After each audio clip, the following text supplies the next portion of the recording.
Well, welcome, Michael. I've been following you for a little while on Twitter and enjoying your business posts. And I've been interested in business for a long time. So I thought I'd have you on the podcast. Thanks for coming out today. Yeah, so excited to be here. Thanks for having me, Clay. And I noticed that we have a Lafayette in common. Oh You yeah. went to Lafayette College. I went to school, went to college in Lafayette, Louisiana, which is, I think you're in San Antonio. Is that right? hmm Okay, Yeah, so San I Antonio think is where I that's live. probably about maybe 8 hours or 6 hours east of you in Southwest Louisiana. That's great. It's now called the University of Louisiana at Lafayette, which my old debate coach said, I don't know if he made this up because he was good at this kind of thing. He said, oh, now it's called Ooh La La. That's pretty awesome. That sounds, So, yeah. Well, there was a funny and Twitter thread yesterday where it was like a university up in Canada renamed themselves, and a bunch of guys were like, "Oh, they could have called themselves Hogwarts. It would have been amazing," and they totally blew it. I I totally suspect agree with J.K. Rowling might have had a copyright infringement complaint. But hey, just actually, that would have been even better because they wouldn't have had to change the name. They'd get all the notoriety without the actual effort. Yeah, just They try could it. pick anything. Yeah. Just try it. So I'm going to jump right in. So well, tell us a little bit. So you've got a blog and a Twitter. So let's share that with our audience here. Yeah. So I blog on my personal website, Gridley.com. That's my last name, Girdley.com. And then Twitter is the same thing, at Gridley. It's my last name, Girdley. Cool. And I notice you've got videos on there as well. So part of your written, but as well as videos.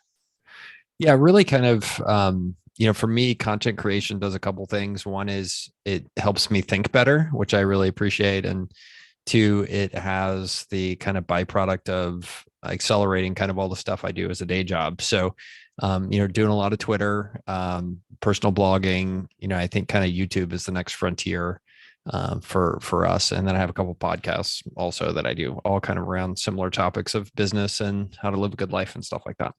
Yeah, I think YouTube has better discoverability. I don't know if you follow VisaCon on the Twitters, but Mhm. he was commenting, and I think part of it is there's just one what's the word I'm looking for? One one platform, the what do you call it when you one canonical platform. So there's one place to go for all those Yeah. videos. So search it's unfragmented, which means comments are coordinated or collected in one place, feedback, ratings, all that sort of stuff, which is really Yeah. cool. Well, on those platforms, you have YouTube and Twitter. The aperture for consumption is actually broader. Hmm. Whereas like podcasts, most people listen to 3 to 5 podcasts if they're a podcast listener. So it's pretty difficult when somebody gets those established if they're happy with them and they're happy with the cadence of them as well. And the hosts don't let them down. It's difficult to break into that. And you Hmm. hope you can get to be one of those top 5. But whereas on a platform like Twitter, somebody can follow 5,000 people, 2,000 people. And same thing with YouTube. The algo will show you all kinds of stuff. So yeah, definitely feel the pain there on trying to grow a podcast. Yeah. So I love that one of your mistakes was literally a dumpster fire. You Oh yeah. actually set fire to a dumpster. So was that before or after you were CEO of the Alamo Fireworks? Oh, it's worse. I didn't actually set fire to the dumpster. I told somebody else who told me it was a bad idea. I told them to set fire to the dumpster. It's like, So you delegated the dumpster fire. it's even dumber than you think. Yeah, no, I was in charge. I was in charge then. Yeah, I was the boss of the dumpster fire, In the literally. military, we learned that you can delegate authority, but not responsibility. So I guess you have to I suffer through that one. I should have done any of those things. Would have been So better than what I did. so I'm curious. So it sounds like you've managed a whole bunch of companies, and now you're kind of doing this thing where you'll like invest and kind of grow the company to the CRM stage. I like that, Yeah. where the company grows until they need a contact customer relations management software, and then you're like, up, time for me to go. So I'm Yeah. curious as to how you sort of got started with that and kind of what that history is. Yeah, well, evolution for sure. Just started working for other people. It's a great way to learn a lot about life is to do what they ask you to do. So that was really the first phase of my career, post college. So did that for 6, 7 years, mostly in the Bay Area, working for tech companies. Ended up starting in engineering and worked my way into marketing. And because I learned I was not as I was a much worse programmer than I was a people person and a strategist. So I wanted to be involved and kind of be in the room where it happens quickly. And I knew being a programmer wasn't going to be the way to do that. So, life took a turn around 27, 28 years old. And we moved back to San Antonio, my future wife and myself, and started really an entrepreneurial journey then. I went to go work in our family business. That's where I started the dumpster fire. Got my first CEO job the old-fashioned way. Dad gave it to me, and then since then started starting companies. And when I started new businesses, I would initially work in those businesses, and oftentimes as the founding CEO. And what I do today is exclusively work on businesses rather than in them. So I'm a board member, chairman, investor of them, incubator of the companies, and try not to have any CEO roles. So the past couple of years, I've started companies where I never really worked in them at all, but would be part of assembling the right team, vision, and mission, and get them going.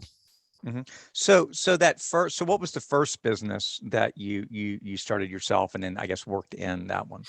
Yeah, so we started a training company. It's a coding bootcamp company called Code Up. That is still around, about 50 odd employees. It's thriving really well. It's based in San Antonio and has locations in Dallas and Austin and Houston.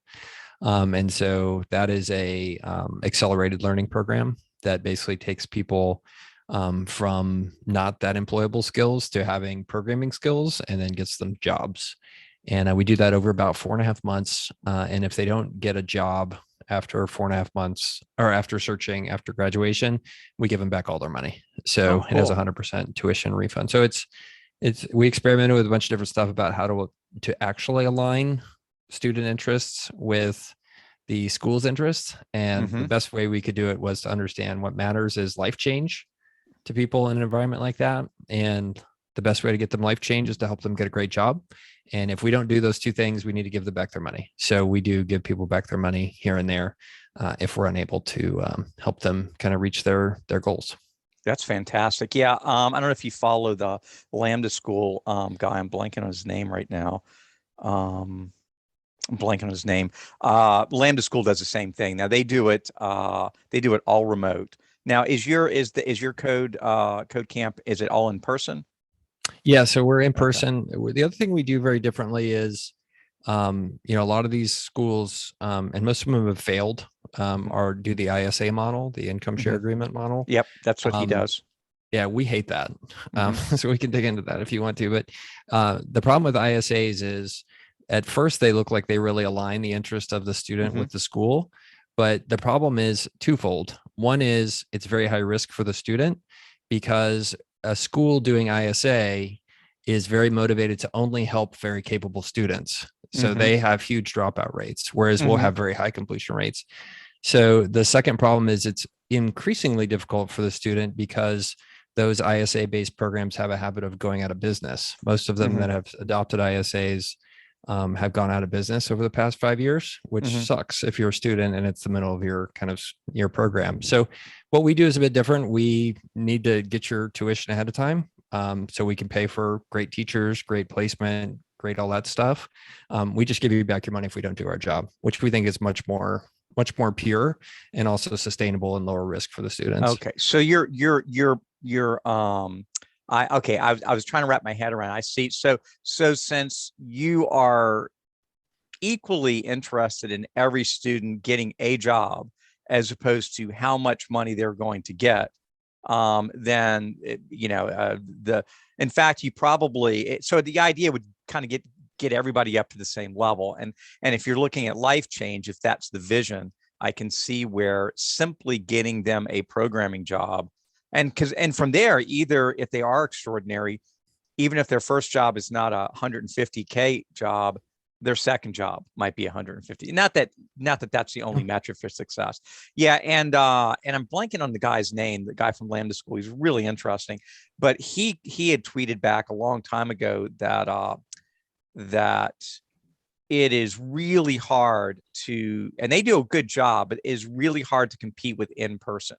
If you think about it, the way the schools work, the idea is that the system is set up. I'm thinking K through 12 or even college. The system is set up to get the students' butt into the chair, right? Yeah. Which is really the hard part. There's a lot of stuff around like habit formation, and one of them is, if you're trying to go to the gym, start with promising yourself you'll put your shoes on every day, or you'll drive to the gym every day. You don't have to go in, but you have to go to the gym. And it turns out that activation energy is the big challenge. It's not actually doing the thing. It's getting started. So that's fantastic. Well, kudos to you guys. So how did you start with big plans in mind with that? Or was it an experiment? What was the vision at the beginning? Yeah. So the model of entrepreneurship I practice is slightly different than a lot of people. It's commonly called effectuation. So I actually wrote a Twitter thread on it last week. I love that thread. Yeah.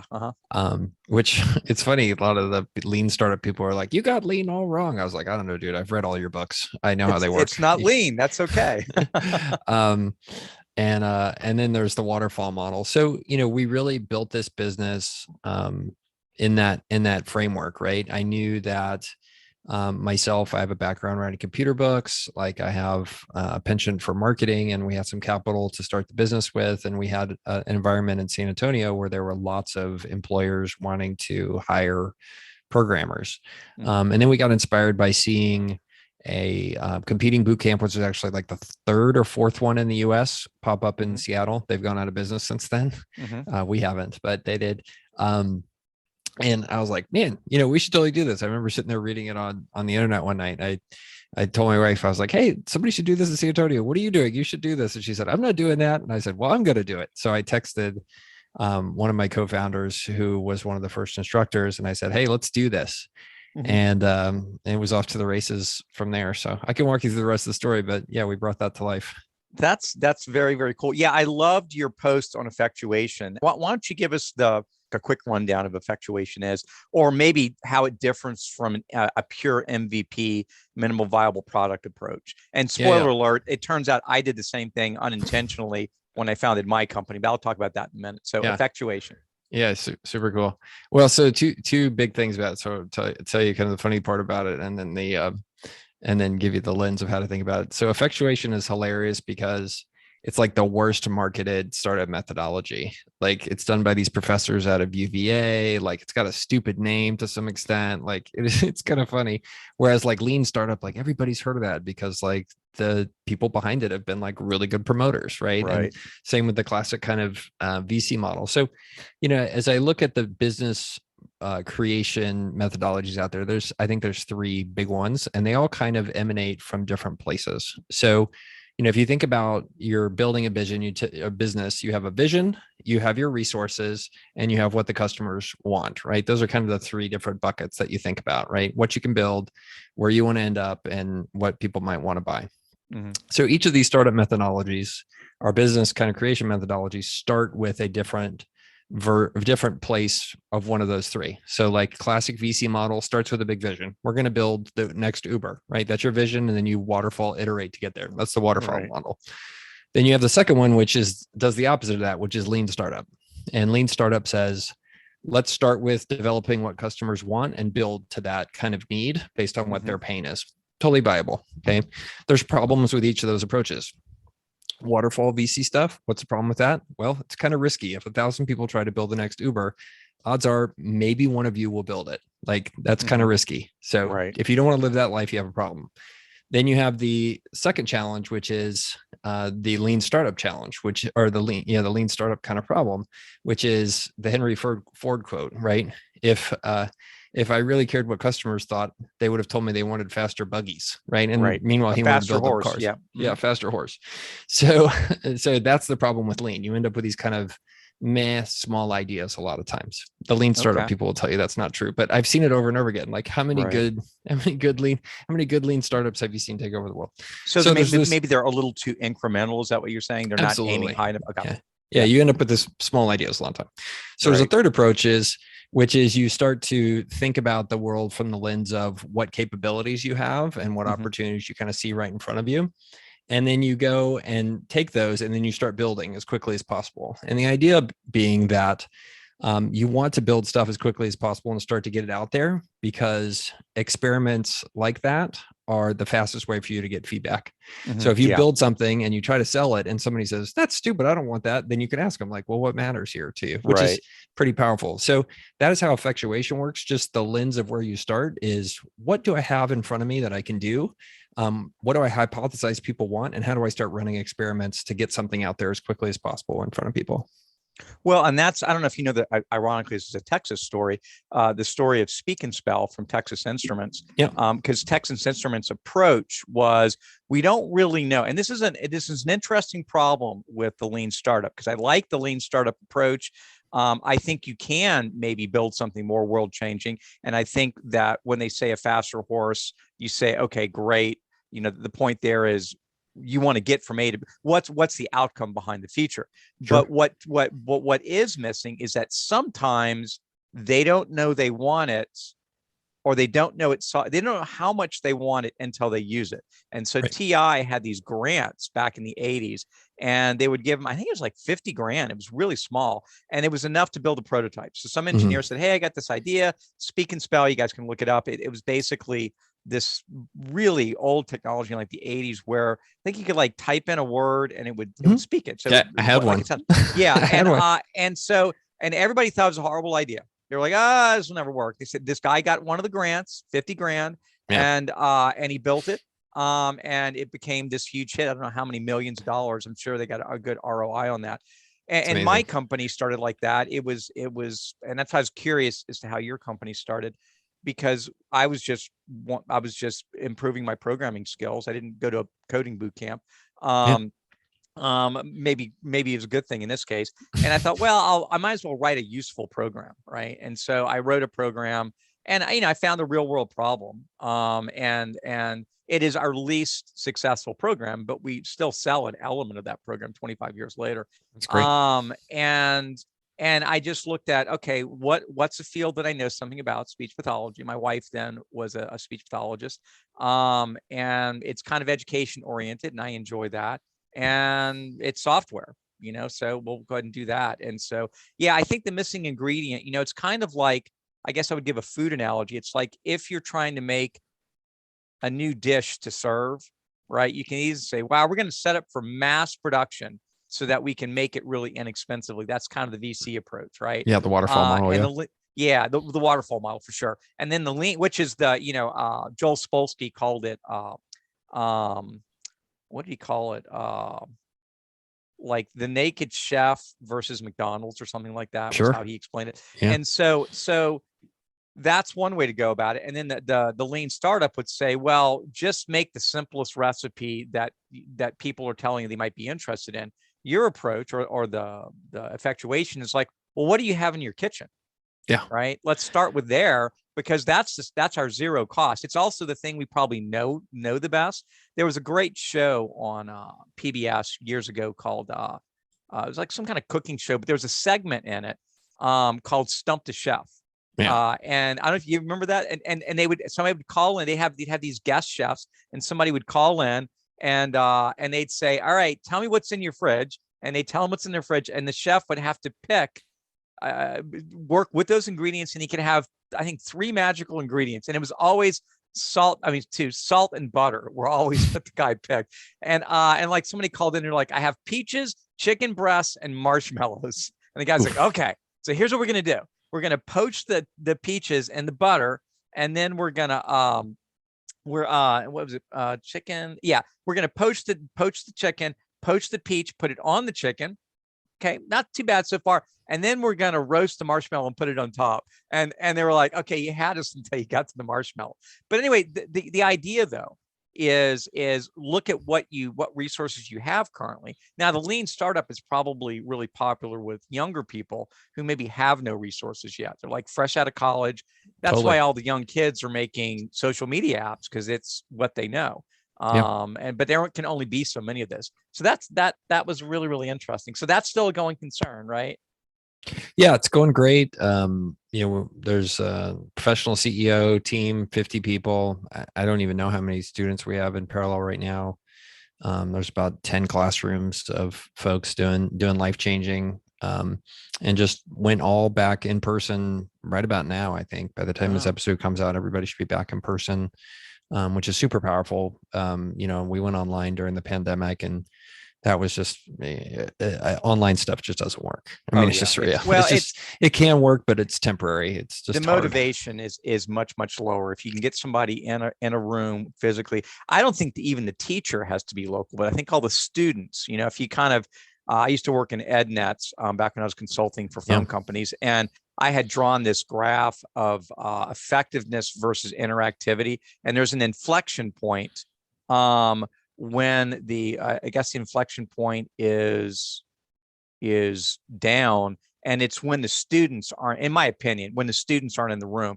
You can take the teacher out of the room. You can put the teacher across the country. You can put them online. You can even maybe make them recorded with some kind of interactivity. But as soon as the students are not in the room with each other, you lose something magical there. So have you guys, the university I went to had been around long enough that they had really generated a reputation in the IT, the telecom community, so that they would come back and so what happened is they produced pretty good students. And of course, those hardworking Southern boys, that grit you talked about, they would then come back 5-10 years later and they're like, I want to hire people from this program. Have you guys had that kind of flywheel effect? Yeah, I mean, and that's one of the moats around the business. You start to get this the situation where, there's, for example, some Fortune 500 companies and even some smaller companies that in their job postings now say, you either need a 4-year computer science degree or code up, certificate to do this. So, that's part of the rationale there. And really, we're different to some extent in terms of the lenses we use to think about the business, where we don't see ourselves as somebody that is in the business of giving you a certificate. Like for first few years, we didn't even give people certificates until they're like, well, my mom wants me to get a certificate. And I was like, well, it doesn't really matter. What matters is you get a job. Yeah. So we do give people diplomas now, but mostly because it makes the party more fun at the end. Yeah. But the business that we're actually in is in getting people to that next step of that employment, that job. That's the measurable for us.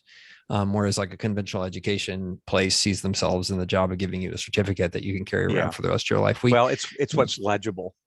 Yeah. Yeah. I was looking at some PM training, and somebody said, oh, here's a place. And he just sent me the link for the certificate. And I said, well, I want training so good that nobody's interested in the certificate. Right. And what happens is they hollow everything out besides the certificate. Pretty soon, all you're left with is a certificate. Not universally true, but can happen. So of all the businesses that you've had, which one was the most interesting or surprising? I think they're all really interesting. I mean, some have outperformed. We started a software company in 2018. It's up to like 350 odd people now. Wow. Well, I guess you can pull from the school. Yeah, there's some work there. This has also been a business that grew. It's called Duro Software, grew through acquisitions. So we seeded that with our own money in 2018, and then brought on some external capital and have continued to buy companies. So that business has acquired 10 companies. It turns out it's pretty quick to grow when you're adding people, 20, 25 people through acquisitions each quarter. Right. So that's been really positive. I worked last fall on a new deal where we created a very large backup and disaster recovery business here in San Antonio called Jungle Disk. So that's about 120 people, kind of mid 8 figures in revenue. So very, very solid, big business. Those have gotten to be more fun the longer I get in my career. Oh, I think I've heard of Jungle Disk, actually. That sounds familiar. Okay. Yeah, I was thinking Sandisk would have been a good name in West Texas. Oh, yeah. Probably already taken. Cool. Yeah, we operate under like 5 or 6 different brands. So we combined a local company with a company about 5 times its size. That was a carve out of stuff out of a big public company called J2. So, that was just a great opportunity to learn. So, they've been all fun. I think as I'm getting older, working on bigger deals is much more rewarding. It's more fun. Cool. Let's see. Now I'm curious. You said that that your Halloween costume rental business you thought, you're like, oh, then Amazon came along. Mhm. And it sounded like you felt like that should have been foreseeable. And I'm curious if you really feel, being honest, was it, I mean, everything's, obvious in hindsight. Do you think Yeah. there would have been any way to have predicted that ahead of time? Yeah, I think some of it's for sure, bad luck. You don't know how things are going to shake out. Mhm. I was an Amazon customer at that time. I could have seen it. There were online, Oh, there were online people selling costumes and stuff like that. I do think there were surprises when we built that business. Immediately when you're doing a seasonal retailer like that, we would go in and open up a store for 6 to 8 weeks and right. sell a few $100,000 worth of costumes and stuff like that. And the first few seasons, it was a good business. As you start to look at what your gross margins and net margins are, it does become apparent that there is a no man's land in that kind of market. You either get big enough to buy directly from China Mm, and bypass the middlemen in the US, or you stay small enough that you can be efficient to overcome kind of those cost problems that you're going to have. And we got okay. to a point where we had about 12 locations at our peak. And, it's a nice little business, but ultimately, like we had the worst of both worlds. We weren't big enough to buy directly from China. So we would go talk to these chumps in New York that had the licenses because everybody wanted to be Spider-Man. Oh, And you had to buy through them and you had to pay whatever price they said they wanted to charge you. That's basically the way it worked. Um, oh, and if you're small enough, like you can make it up through optimizations, but at a certain size, you either have to get big enough to do it or get small enough to be efficient. And then Amazon just came in and squashed everything. So it made, so made our decision pretty easy. so those kind of businesses, every time I see them in the fireworks business, I'm really curious because they're so seasonal. I mean, obviously, it sounds. What do you do? What do all the employees do for the whatever 9 months of the year that the business isn't running? Yeah. Well, I mean, for us, when we were in both businesses, you would kind of switch in August after the 4th of July and start to focus on Halloween. Right. But like there's a bunch of stuff that has to be done to run a business. So our fireworks company that we still have, has dozens of people working there full time year round in a real Mhm. office with W-2 jobs and everything. And they're busy year round. They're finding new locations. They're making sure we have product. Really? Doing merchandising, marketing strategy, taking vacations, accounting, reconciliation, the audits. I was getting texts from them about trying to figure out some stuff that I'm in 2014 for an audit. There's just all kinds of stuff that is continually going on there. And then you're getting ready for the next big selling season. So in our case, we're seasonal in Texas. You sell for only 2 weeks preceding each holiday, New Year's and 4th of July. Oh, really? So they haven't really done meaningful revenue since January the 1st at 6 p.m. or so. Wow. And they'll You know start, the exact time. yeah, they'll start selling, they'll start selling again June 24th. So 2 months from now. So it is a hugely capital intensive, very lumpy cash flow business that is dependent upon weather. So it's really hard. It makes Oh everything else yeah, seem God, if really easy. that 2 weeks, the weather was bad. Oh my God. I can only imagine. Yeah, it's well, in telecom, the big challenge is the burstiness of traffic, Yeah. right? Because you got to, you kind of imagine how that works. So you said, I was looking on your blog, and you said that you'd spent years in an uncreative CEO position, and it took you a while to sort of, what did you say, develop the courage to do what you were put on earth to do. Yeah. So what was that? And I asked this for a selfish reason because I find myself kind of in this position as well. I've run my company for 25 years. I'm looking at being a product manager at other company. I've done some consulting. I'm curious as to what that journey was like to sort of, I don't know, I guess rediscover your creativity or something. Yeah. Well, I mean, there's a really good book called The Courage to Be Disliked. Have you read that book? It's No. like a Japanese book. Oh, It's that's pretty fun. interesting. Um, but he uses kind of, he uses this lens to kind of think about, there's you ideas and me ideas. So to put that in perspective, me ideas are ideas I have for the life I want to live, and you ideas are the ideas I have for the life you should live. Right. And so that Hmm. those come from your parents, from society, from your friends, from your spouses, siblings, everybody. And that presents a challenge for you as an individual. Like, do you want to live a life where You do what they want you to do, so you keep them happy. So you listen to you ideas and you live somebody else's idea of your life. Or do you want to decide for yourself and potentially anger those people or disappoint them if you don't live the life that they want you to live? So, for me, like I'm not somebody that rushes towards conflict. Like I'm a harmonious type person. I optimize for that and spend a lot of effort to try to keep everybody happy. And I think that requires you over time and it helps to get older, start to just get comfort in saying, this is the life I'm going to live for me. And you just start to have the courage to do that.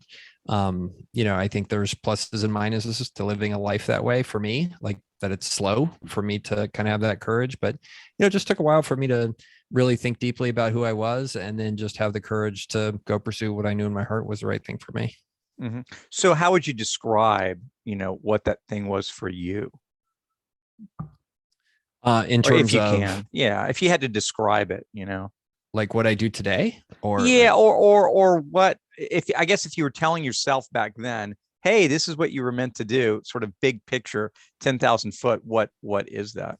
oh yeah, I mean, look, I know the types of tasks and purpose kind of spaces where I work best, right? Like I like being part of solving unique, new, and creative problems. I don't like optimization problems. I like situations where you get to interact with other people and deal with psychology and motivations and incentives and get everybody aligned and harmonious. Like all those things are really fun for me. I like to think big galaxy brain thoughts. I don't really want to do the same thing repeatedly. And I think with life it's tough because as you get older you need time to kind of understand and see, well, okay, that just happened, or I just had to do that. Am I happy or sad? Like, how did that make me feel? And over time, you start to see those patterns. And, as a 25-year-old or even a 35-year-old, I don't think I could have articulated like that type of stuff of what I'm like, what I dislike, what I'm good Mm-hmm. at, what I'm bad at. So I don't know if it's really possible for me to go back and talk to that person 20 years ago. I don't know if he would have understood it. Just because he just doesn't have the data points that I do at this point. But to encapsulate kind of what I like to do and who I am and where I thrive, like those are kind of the two big categories I would tell you. There's a really good book by blank on the guy's name, but it's called Stumbling on Happiness. Oh, sure. And it's funny. I got to the end of the book before I realized, oh, the title is Stumbling on Happiness, not Stumbling on to Happiness. It's a subtle distinction, but yeah, if you've read the book, the premise of the book is it is really hard Yeah. to know what's going to make you happy. So it's really about stumbling on happiness. And that's one of his points is he said, it's really difficult to predict whether you're going to enjoy potato chips tomorrow. Yeah. You're much better off talking to somebody who's like you, who's having potato chips today and asking them if they like their potato chips. So the second best thing is scattergun approach. Throw a bunch of spaghetti against the wall and see which one makes you happy. So that's really cool. You talked about alignment of people, and one thing that's been kind of on my mind, so I'm going to throw it out there and see if you have any thoughts, is the place for coaching in the business world. Yeah. And any thoughts on that? Yeah, lots of thoughts on it. I mean, I think one thing that has really frustrates me about American culture is like actually getting feedback. Is tough, right? Like there's so few ways that you're able to actually get feedback. And it's a situation where like I find myself having to ask for feedback and advice so much, whereas a part of me really wishes like America was more comfortable just being direct on stuff and telling folks those things. And unfortunately, it's only getting worse. Like you have some experiments like Bridgewater and Ray Dalio's company and stuff where people are much more direct and transparent. But like most people, by and large, they just sit there and take it, or they won't tell you because they're so worried they're gonna hurt your feelings or offend you or whatever. So that's kind Or of my get meta. sued or Or get whatever. sued. Yeah, like that's kind of my number one kind of overarching sadness about America. And I know there's goods and bads to that. So, I think coaching is really hard. For me, it's a learned skill at this point, something I'm really working on developing. Like my business coach himself was always like, hey, you need to work on business coaching. And I'm like, well, what does that mean? And, it's one of those things that to some extent is a real, black box for me. Like there's black boxes where you just look at it and you're like, I think that's a black box. And I don't really understand what's in there. And I don't even really understand where the black box is.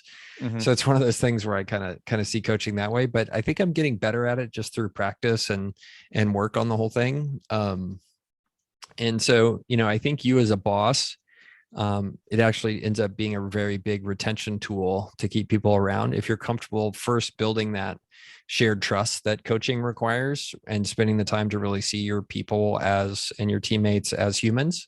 And then once you do that, I think you're in a good place where then you have the ability to say, okay, well, I've given you 8 compliments, or I understand you as a person and really where you're coming from. And all that data together gives me enough to really sit down with you and then encapsulate the feedback in a way that's going to be best received and most productive for the other side. And depending on how the other person's wired, they may just want it direct, or they may want the shit sandwich. That there's all kinds of different there's all kinds of different ways, but you can go that path with these individual people. And I don't know how your coach works, but I've worked with a couple of people, one a professional coach and one's just sort of a friend and mentor. Yeah. And what was a revelation to me is to work with a coach who basically says, what do you want to improve? Right? What's your vision? And that's always the guiding. In fact, I take it back. I've had 3 coaches. The first coach I had, I was a productivity coach, and my coach, so we had a head productivity coach. And this is for something called building a second brain. And my coach one time told me, he said, I will never criticize you. And my wife at the time laughed at that. She was like, that should have been a red flag, right? The idea that somebody would say they'll never criticize you. And what his point was, is he always approached it as, what is your vision? What are you trying to improve? And then he would go from there. So for example, he might've seen, hey, Clay, you're talking too much, but he didn't address that because I said, well, what I'm trying to do is this other thing, right? But by doing that, by letting me take the lead, then I'm the one always saying, I think I did this wrong. Can you help me do better with this? So there was never any need to give me a shit sandwich, as you said, because he never had to criticize me. It was always me saying, and by the way, the first time I don't know if you work with your coach like this, and I had another coach where I did the same thing. And that was about conversation and talking too much and listening not enough.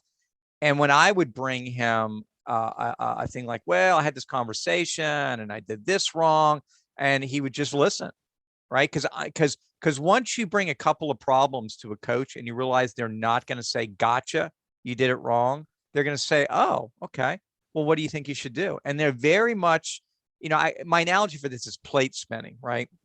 If you were doing it for a team, if you got all those poles, with plates on them, and the goal is to assume, the plate wants to spin, and you're there to deftly spin it just as much as it needs. So if you assume that the person you're coaching wants to do a good job and that they're going to come to you with what they want to improve, if you provide space for that, what happens is they're going to be so thrilled with the little bits of improvement to begin with, but that really accelerates. It's that 1% improvement thing. Pretty soon you're bringing in bigger and bigger problems. It's kind of like if you went to your subordinates and you said, hey, I'm really bad at yelling at you guys. I'm going to try to stop doing that. Right. And then the next day you yell at them, and before you can catch yourself, they go, you said you were going to stop yelling, Michael. And there you go again. You're yelling, right? Instead of waiting and saying, let's see if Mike self-corrects. Let's wait for Mike to lead for this. So yeah, I once you've had a boss like that, oh my gosh, and then the beauty is, now the trick is the coach has to be willing to let the coachee fail. And it's also tough if you're like, I'm your boss and I really do need you to be talking less when you're selling. And it's a problem. Can you really wait for them to realize, oh, I need to fix this thing? I don't know. Any thoughts on how do you square that circle? Yeah, no, I dig it. I mean, I think what you're kind of alluding to is, no matter where the other person is on the other side, as the coachee, there has to be that kind of fundamental level of trust that you develop over time with them. And so, yeah, like you're talking about that. You're talking about a situation where your team needs to feel safe and have trust to be able to call you out, right? Or to be able to give you, to tell you the real deal. Like, I think that's universal. I do think that listening to you talk, like you and I think we're both Gen X. The way we want to hear stuff is very different than the way people of other ages want to hear stuff. So it's actually very interesting. Something I've been working on a lot recently, like how do I approach a boomer differently than a millennial, for example, versus, you know, somebody of a Gen X kind of generation. Like these are all kind of different generational lenses that people are bringing different things that they want to hear, or different ways that they need to be spoken to be most effective. So anyway, that's the second kind of thing I would add to what you're saying. Yeah, there's I don't know if it was you that posted this, but somebody posted doing 360 interviews where they would get someone, a third party, and they could do that, and they were having a coach do it, but it occurred to me you could have a psychologist or somebody do it. It just has to Yeah. be somebody that understands trust. And what they would do is they would get they would get feedback from the folks you work with and then anonymize it and probably smooth it out a little It bit. was me, by the way. Oh, was you? Okay. Yeah. I guess we're just going in circles here. I thought it was a really good idea. Because my other question is, and this is again another selfish question, because I've worked in my own company for so long. I haven't worked with a bunch of other coworkers, like other product managers, to be able to compare myself and see what I do well and what I don't do well. So, because you'd commented, hey, find out what your strengths are, find a position that sort of fits with that really well. So I'm curious, and I see you use Strength Finder, and I tried that. I haven't done like the paid version, just the version from the book. Okay, I'm curious. It's all right. Okay, because it seems so. It didn't illuminate anything for me. I'm like, oh yeah, I'm a creative problem solver. I already knew that. Am I a good creative problem solver? That's the question. So any thoughts on how one does that? And again, the 360 assessment comes to mind, but even that, I don't have a lot of that because I don't work with a lot of peers. I work with subordinates. How does one figure out what their strengths are? Because I'll tell you, the thing that you're best at is often the thing that you don't realize you're good at, because it's so natural for you. You're like, well, doesn't everybody do this? And it's like, no, everybody doesn't do that. Yeah, it's a really good insight. Yeah, I mean, it's just when people ask, like, how do you figure out like what your inherent superpowers are? It's like, well, what comes really easy to you and what do you really enjoy? And usually that Venn diagram of things, people like the things that they're really good at, right? And that come easy to them and they perform really well. And what are the things that you dislike doing? So yeah, that's a great place to start. And then after that, I think really going through and being self-reflective and mindful of how you feel after you're doing things is really where you're really where you can validate those or not, right? There are things that I am good at that take energy from me and don't make me as happy as doing other stuff. So, you know, so it's not necessarily a mutually exclusive thing that just because something's easy, you're going to really thrive doing it or enjoy doing it. So yeah, that'd be kind of the one thing I would point people at. And the second thing, personality assessments are great. Like I use them, but you know, Strengths Finder, most of them are not very good. I use one that I like a lot that I find much more actionable and sticky. But again, like just using one is kind of which one is it? I use one called Culture Index. Yeah, I wrote a thread on that as being one of the tools. I use Culture Index, and Predictive Index is another one that's good. They're both basically the same ones. They have real science behind them, which I think is good, and are pretty good there. But, you know, with those personality assessments, like you start to realize like 60-70% of the benefit is just people actually slowing down because they're using an assessment like that and understanding everybody's coming from a different place and they're wired differently. And that by itself is like 60-70% of the battle. I have a friend who has an expression, don't run past that, which he's always saying. He's like, wait a minute. Don't run past that. You just said, you know, it's funny because I joke that Oprah Winfrey is a conversational highlighter. And what she's good at is she'll have a conversation and somebody will say something. She'll be like, wait a minute, you just said this thing. Well, in fact, she was talking about the psychologist that had worked with some girls that she'd gotten education for in South Africa. And he wrote a book. He ended up writing a book called Don't Ask What's Wrong with Them, Ask What Happened to Them. And he said that, and she's like, wait a minute, you said this thing. So yeah, I love that idea of just, you know, pacing is always I think an underappreciated thing. And I was just tweeting about this. And I learned it in sales that you can, and it's a lot of things. You can either have the pacing be too slow right? We want to get this customer jazzed up, more excited, build more anticipation, but you can also get too excited, right? The customer's like, all right, I'm ready to sign now. It's like, well, hang on. Let's not talk price. They're like, tell me the price right now. I want to buy it. And it's like, wait a minute, you haven't heard all the benefits yet.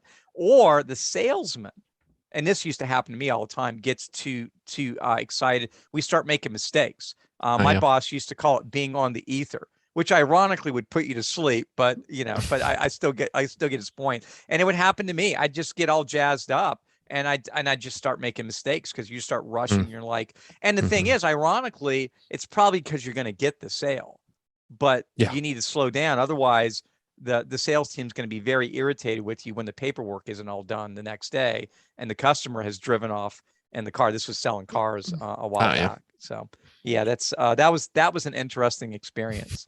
All the stuff that they were hinting that I should maybe be doing or sort of let me figure out, I didn't understand. I don't always read between the lines well. And then I took we did all this training. One of the training was like ethics. And then in there, they told us all the stuff we shouldn't be doing. I'm like, oh, if I were doing all this stuff, they would be a lot happier with me. That's awesome. So That's I'm like, if I'd awesome. done the training sooner, I would have known a whole lot better. Let's see if I've got any other questions here. We actually moved along really quickly. That was great. Oh, nice. Um, let's see.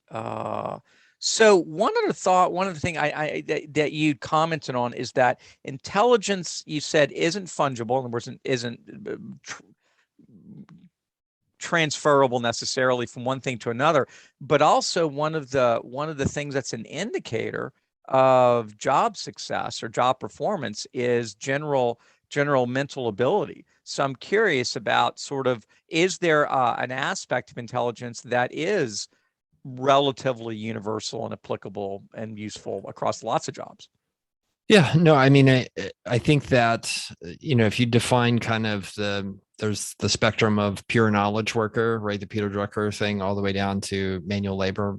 Obviously, certain types of intelligence are more valuable kind of at that knowledge worker end of the spectrum. So, speaking specifically about knowledge workers, I think that, general mental aptitude is a real thing. I know we don't want to feel a lot of times like some people have higher mental horsepower than others, but I think that's the reality of the stuff.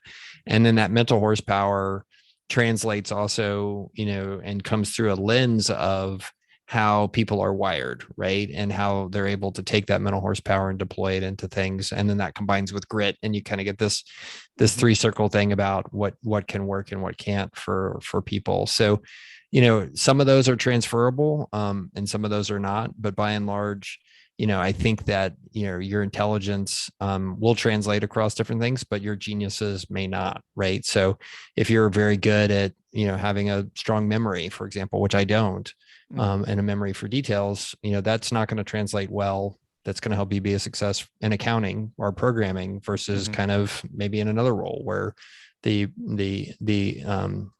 intelligence that comes through in a strongly wired memory is going to be a good thing, or not necessarily even a necessary thing. So that's kind of how I think about it. People are complex, and some of Mhm. it translates and some of it doesn't. Mhm. Mhm. So I'm stealing a question from another interviewer. I can't remember who it was, but if maybe it was Tim Ferriss. If you could put any billboard up, Raise put it up and prices. see what. Yeah, raise Well, now prices. now you're just following Patrick McKenzie, my buddy Patrick. I've known Patrick for about 20 years now. Yeah. I think he may have been saying raise prices all. Oh, if it's Patrick Ironically, McKenzie, okay, write yeah, simply. yeah. Yeah, I mean, I think we're, so okay, I'll take it. Raise prices is Mark Andreessen, but Oh, I really? think, He stole it from Mark Andreessen. Okay. yeah, I think Or maybe that's vice versa. yeah, I don't know. It's the same question got asked to Mark. I think write simply is a number two I would put there. I see people, especially very smart people or people who are, should be better communicators. I see them writing in obfuscated, difficult to read manners and thinking it's a feature and not a bug. Yeah. I think that's a huge life mistake, and you've got guys like Talib, Nicholas Nassim Taleb, like Uh-huh. has some really smart ideas. No reason he should be writing in that obfuscated of a manner, like Yeah. other than I think he's just very angry. But I think you've got I've heard yeah. that from other people. Well, I I'm don't blocked know. on Twitter, but so I don't really care. But yeah, he's got the books that should have been a blog post. I mean, that's kind of a classic deal. But anyway, I think it's a situation where I'm somebody that wants to approach life being kind to everybody, Yeah. and writing in a way that's very difficult for your reader to internalize or comprehend. It's a disservice to them. And I know there are people who think it's a feature. I think that's a wrong way to live. It's Well, not consistent with my core values. Let me put it that way. yeah, I think there are a lot of complicated. I agree with you, first of all, and it's something I'm trying to work on. I think it's, I used to joke that Twitter was the muffin tops of social media, and I meant the Seinfeld episode when Elaine said muffin tops are the best part of the muffin. Let's throw away the rest of it. Twitter is just the subject of the email, which often doesn't get used very well. And then I realized people may think I mean the other muffin top, which is a derogatory reference to a part of the belly. Yeah. I won't go into details of it, so hopefully I didn't get in trouble the first time I was using that. But I think that there are complex reasons, psychological reasons why people obfuscate. One is defensive writing. Another is academic writing. There's a really good book called it might be called On Writing. Oh no, it's Right to the Point. And it is anyway, there's a great story in there about an astronomer who wrote a book called The Cuckoo's Egg about his hunt for a West German spy. And the cuckoo's egg refers to the way that the West German spy was hacking into mainframes back then. But he wrote his first edition of the book and nobody would buy it. So he went to the store and bookstore like a good astronomy student. And he said, I'm going to learn how to write. And he bought a book called Right to the Point. Yeah. And he rewrote the book and it became a bestseller. It's an amazing story, true story. Yeah. He ended up writing the foreword to the next edition of Right to the Point, which I thought was That's great. just incredibly fitting. But I think some people sometimes don't want to be understood. I think there's a subconscious, and I know I've done this before, where Right. maybe you're not quite confident in the thing that you're saying, so you're going to write defensively, and you're also going to maybe hide it a little bit, not come out. It's kind of like making it's a way to weaken the claim. Instead of just coming out and saying raise prices, you'd kind of hedge around and go, well, in these specific circumstances, blah, blah, blah, blah, blah, blah, blah. It's funny. There's a program called like Writely or something, and it helps you write. Oh, I know what it was. There's a game out there like Boggle or whatever, all these little games, Right. and it's a little mini game, and it's to just shorten sentences. And I thought, what a clever idea for a little game That's cute. like Yeah. Wordle. But the example they gave was eliminate words and eliminate unnecessary words and sentences. And they deleted everything but eliminate words and sentences. And somebody posted and struck through sentences and said, where else would the words occur? Yeah.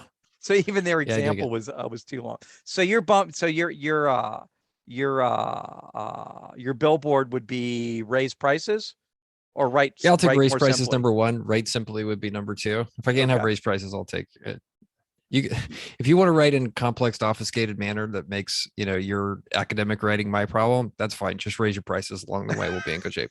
If I have to pick one, I want you to raise prices. Well, and Well, it's raising prices. That's a very nuanced, like deep thing to say, because actually it reflects how many people have difficulty charging a fair price for the value they're delivering to other people. And I go through that all the time with companies. They just see, well, like there's these two customers that'll be mad, or this it's this easy for us to make it. Do we really deserve to increase the prices by 5%? Well, yeah, you do. Like this is not just about giving everything to the customer. We need to have balance value being captured by everybody. So yeah, I would pick, that'd be my number one and number two if I could have. well, have and that I way. think that two thoughts on that. One is that I think, and I know I've done this, people hide behind a lower price. right? Yeah. They're like, oh, they're complaining about not enough features. Well, we've got this low price. And the other thing is, so raising your price is sometimes a challenge to your own people of, hey, we're going to charge more for this. We need to deliver on what which is a good problem to have. And the other one is that, oh shoot, now it's escaping me. It was another one from Patrick, I think. Oh, if somebody's not complaining about the price, then the price isn't high enough. You should have some people complaining. Otherwise, the prices aren't high enough. So I agree. And ironically, if everybody raised that, and this will be interesting with inflation, if everybody in the country raised their prices 10% and paid their employees 10% more, the only difference would be we would pay a lower percentage of every big screen TV to China. Because now the $1,000 TV would be $1,100, but everybody would make 10% more. China would just make 10% less. Yeah. Which is not a bad thing. Yeah. And it's a really interesting, I see people complain about the trade deficit. Like trade deficits to some extent are a reflection of an extremely healthy, high velocity economy of money moving through this economy and value being transferred and created very quickly. And so if you're able to take the low velocity things and put them into other markets and build them there, you have two things happen. Like one is it allows you to accelerate your internal economy. And the second thing is it helps you bring up that other economy to become a customer of yours. It's just, so it's, as somebody who is a lay study of economics and macroeconomics and how they work, it's pretty funny to hear people talk about stuff like that. So I'm glad you have a head around it.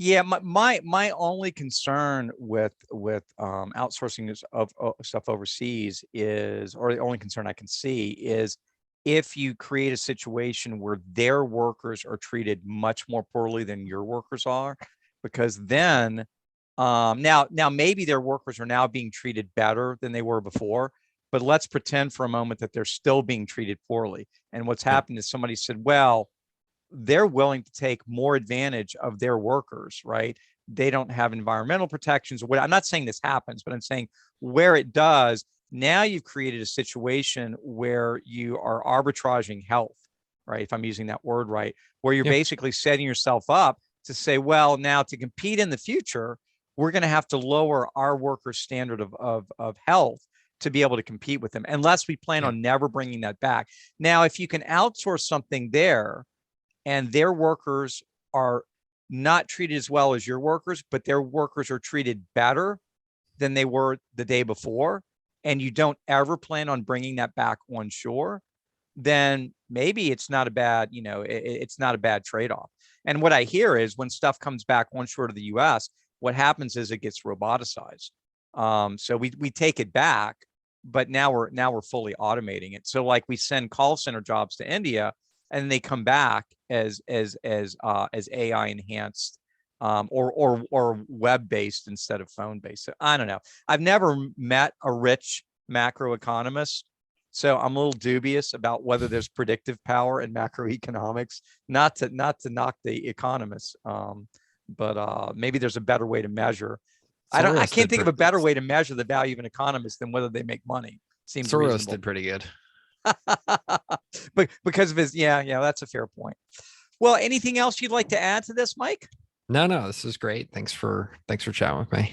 Well, thanks for being on. It was great to finally meet you. And you can find Mike. Give me your Twitter handle and everything. He's got great stuff on Twitter. Yeah, @Gridley on Twitter. I have a newsletter on there that I'm trying to get up and going. I haven't sent out anything in 2 months, so it's maybe the best newsletter ever.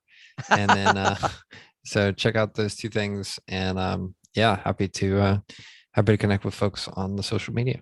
Cool. Well, thanks for coming out today. I appreciate it. Have a great day. And if you could send me the video from that, and I'm going to play around with seeing if I can